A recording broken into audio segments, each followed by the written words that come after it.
যে কোনো রোগকে অসদৃশ বা বিসদৃশ উপায়ে অপসারণের চেষ্টার নামই হচ্ছে চাপা দেওয়া।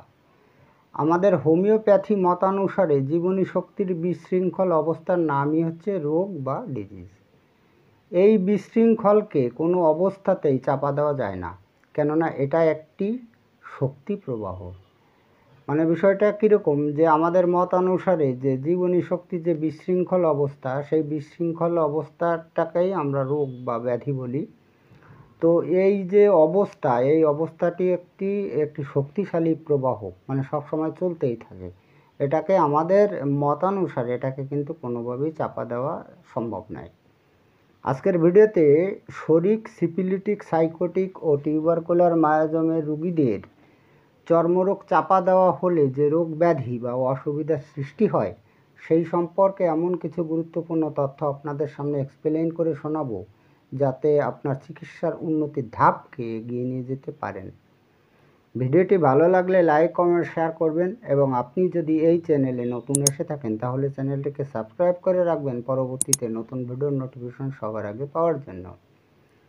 এবার এই 4টি মায়োজমের রোগীদের চর্মরোগ চাপা পড়লে যে অসুবিধাগুলো সৃষ্টি হয় সেই সম্পর্কে বিস্তারিত তথ্য আপনাদের সামনে খুব সহজ সরল ভাষায় আমি ব্যাখ্যা করে শোনাবো। আমি আপনাদের রিকোয়েস্ট করব আপনারা ভিডিওটি না টেনে এগুলি মনোযোগ দিয়ে শুনুন, তাহলে আপনাদের কিন্তু খুবই উপকারে আসবে।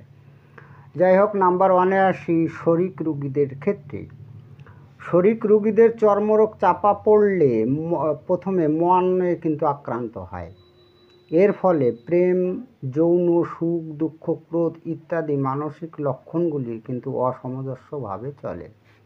তো আমরা এটা জানলাম যে শরিক রোগীদের যদি চর্মরোগ চাপা দেওয়া হয় তাহলে তার মন বা মাইন্ড কিন্তু আক্রান্ত হয়।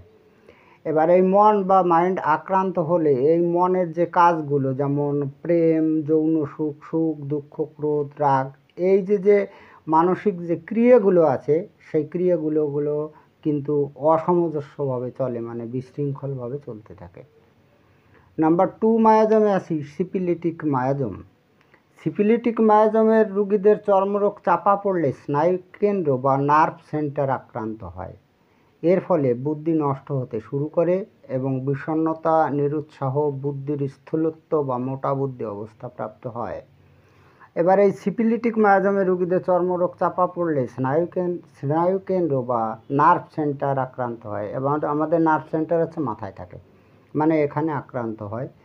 তো তখন আক্রান্ত হলে কিন্তু মানুষের বুদ্ধি ধীরে ধীরে নষ্ট হতে থাকে এবং এর ফলে কিন্তু বিষণ্ণতা, নিরুৎসাহ, বুদ্ধির স্থূলত্ব বা মোটা বুদ্ধি প্রাপ্ত হয় রোগীরা। মায়োজম নাম্বার 3-তে রয়েছে সাইকোটিক মায়োজম। এবার এই সাইকোটিক মায়োজমের চর্মরোগ চাপা পড়লে স্নায়ুকেন্দ্র বা নার্ভ সেন্টার, মানে ওই সিফিলিটিক মায়োজমের মতো ওই জায়গাটাই আক্রান্ত হয় এবং এরপরে যকৃত, হার্ট, জননযন্ত্র কিন্তু আক্রান্ত হয় এবং এর ফলে কি হয়, ওই সমস্ত যন্ত্রে বিভিন্ন প্রকার রোগ ব্যাধির সৃষ্টি হয়। ওই হার্টে, যকৃত, জননযন্ত্রে এই সমস্ত জায়গায় কিন্তু রোগ ব্যাধির সৃষ্টি হয়। এবার আসি নাম্বার 4-এ টিউবারকুলার মায়োজমের রোগীদের চর্মরোগ যদি চাপা দেওয়া হয় তাহলে গভীরতম পেশি বা ডিপস মাসেলস আক্রান্ত হয়। এর ফলাফল কি হবে, মানে আমি যেমন আগে পূর্বে 3টি মায়োজমের ফলাফলটা বলেছি, এটার ফলাফলটা কিন্তু বলা সম্ভব নয়। সেটি রোগীর ব্যক্তিগত অবস্থার উপর নির্ভরশীল, হতে পারে কর্কট বা ক্যান্সারের মতো জটিল ব্যাধি। তার মানেটা হচ্ছে যে টিউবারকুলার মায়োজমের রোগীদের চর্মরোগ যদি চাপা দেওয়া হয় তাহলে গভীর পেশি বা ডিপস মাসেল আক্রান্ত হয় এবং এর ফলাফলটা যে কী হবে সেটা বলা খুব মুশকিল, তবে অনুমান করা হয় যে এর ফলাফল ক্যান্সার হওয়ার সম্ভাবনাটা বেশি।